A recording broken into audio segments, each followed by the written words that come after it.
So, Dorcas. Thank you, Jeff. I hate to tell you, I wish I'd seen this because I wouldn't have worked so hard yesterday on trying to think of what I was going to say today.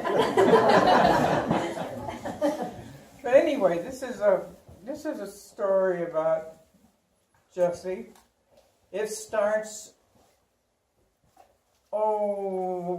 when there was a store in the Green, and there was a wooden bench that ran the whole length of the store, and the old man used to gather there and wait for the stage that brought the mail up from Randolph. And one day they heard a conversation between Jessie and George Fulham, her hired man. He referred to Jessie's marital state, or lack of. And Jessie said to him, "My father said, don't marry a man unless he's got money or brains." Well, Jesus, Jessie, he says, I guess you never met one that had enough of either, did you? Which I want to talk now. I didn't realize how much I talked the last time. But anyway, the mystery man in Jesse's life was named Dr. Goodale Littman. He was born in Latvia, which is now part of Russia. He was a Russian Jew. And in 1888, the family was nervous about the situation in Europe and decided to immigrate to America. They settled in New Jersey, bought a farm, and that's where Dr. Littman got his start in agriculture. There's a little discrepancy about what happened.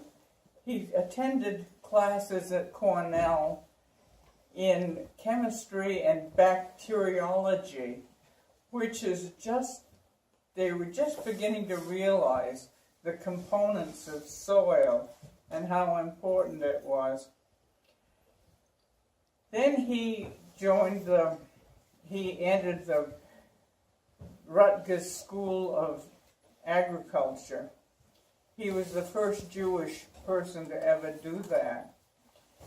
He was very successful, rose through the ranks, and when Jesse graduated from high school, from UVM in 1917, he was dean of the agricultural school at Rutgers.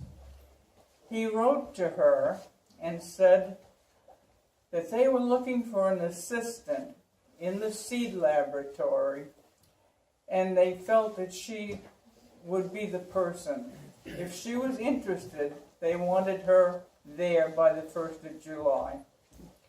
She went and stayed 45 years.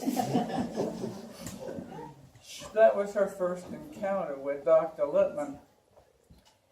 She took a master's course, got her master's degree in botany. She had a riding school in New Brunswick with about 15 to 20 horses that she owned and operated. She worked at the seed laboratory, and when Douglas College was founded, they asked if she would be an associate professor in botany. She did, and stayed there.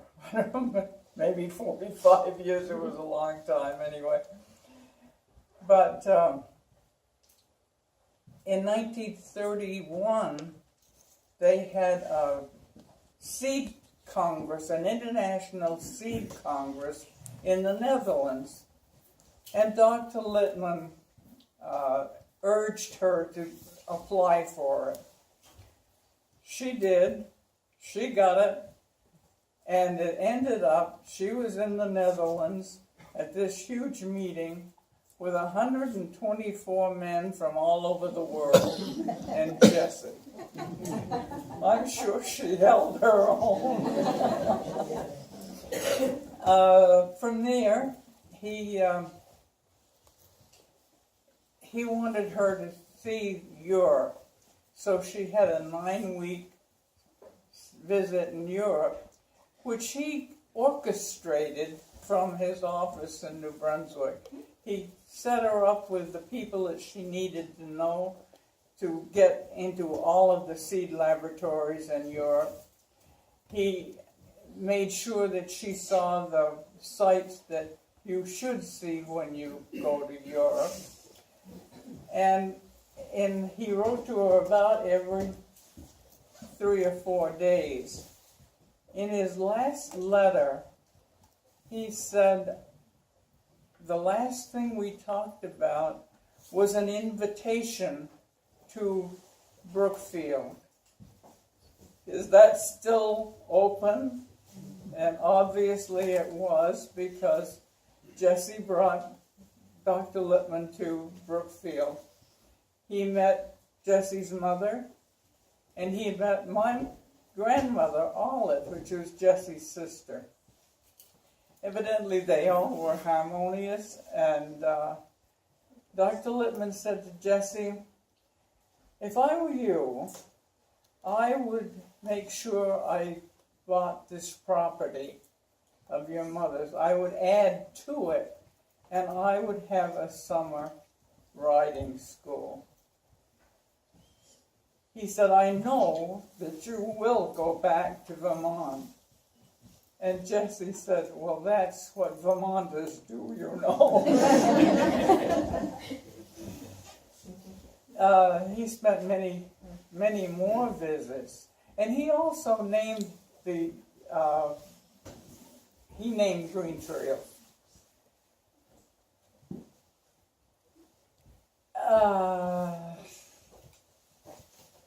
Anyway, he was her mentor. I'm sure he was her soulmate.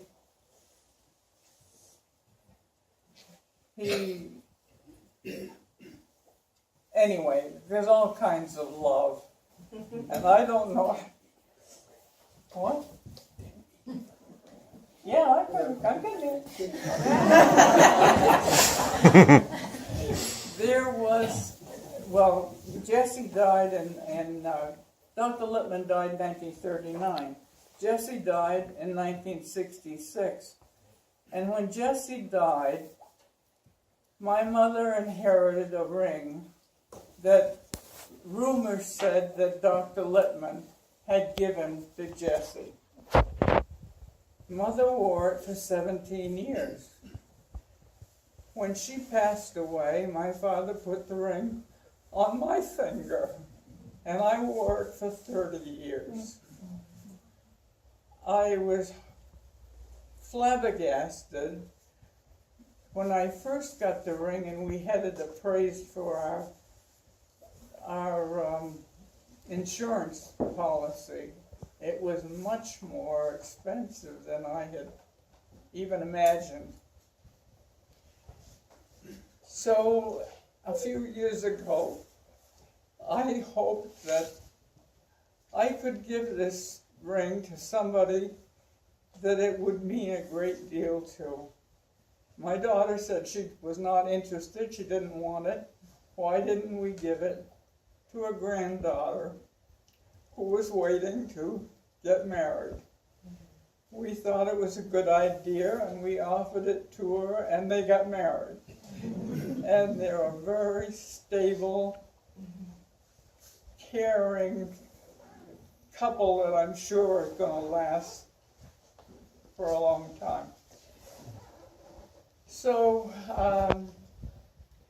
and they had it appraised again, and it had doubled in value since I had it appraised.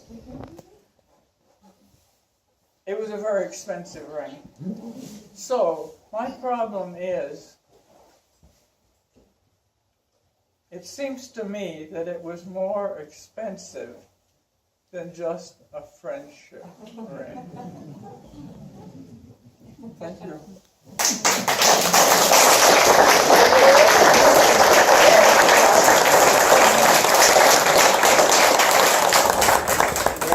Well, we'll take a few questions if anybody has any questions about the